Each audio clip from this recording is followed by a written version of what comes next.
आता काही मिनिटातच संत गजानन महाराज यांची दिंडीचे प्रस्थान इथं डोकीला होत आहे. तर इथं काही भाविक आलेले आहेत त्यांच्या दर्शनासाठी. आपण आधी त्यांच्याशी बोलूया. बोला, किती वर्षापासून तुम्ही आता दर्शनाला इथं? 15 वर्ष. बरं. कसं वाटतं समजा दिंडी समाधीचं दर्शन आलं? चांगले वाटतं. बरं. आता दुसरे भाविक आहेत, बोला, काय वाटतं दिंडीचं समजा दर्शन झालं? दिंडीत मनाला समाधान वाटते.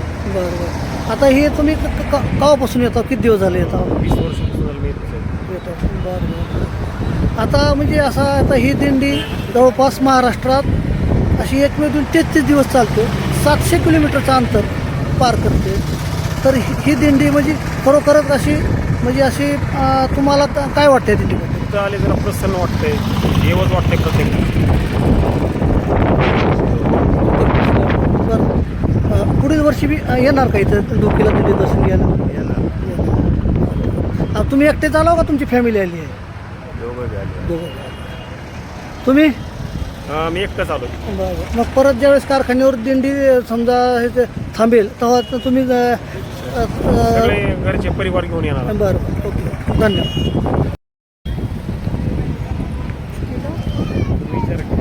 हा गजानन महाराजाची दिंडीचं तुम्ही दर्शन घ्यायला किती वर्षापासून येतात?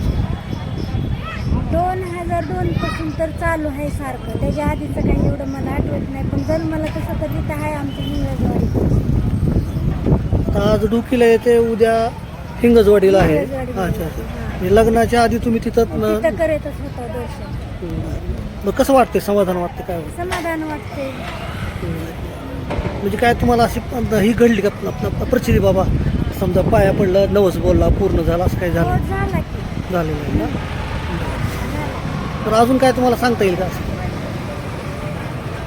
काय ते आपलं भक्ती केली की ती शक्ती देणारच राहणे ना आपलं. बरं. धन्यवाद. इथे एक वाकरवाडीचे भाविक आले दर्शनासाठी. त्यांना विचारू आपण काय वाटते ते. इकडे बघा. माऊलींच्या दर्शनासाठी आलेलो आहे. खूप दिवसापासून आम्ही वाट पाहत आहोत दिंडीची. आमच्या घरी सर्वजण माळकरी आहेत. बरं. आता ही सरासरी आता समजा आता इथं दिंडीचं दर्शन घेतात, काही लोक परत बी जातात कारखान्यावर जेव्हा दिंडी थांबते. जाते. अच्छा. मग आता तुम्ही कोण आलो? घरी आले सगळे? तुमच्या घरचे आले? घरचे सगळे आलेत. आई वडील, आजी आजोबा, असं. भाऊ बहीण, आम्ही सगळेजण रिक्षा करून आलेलो आहोत दिंडीसाठी. ओके, धन्यवाद.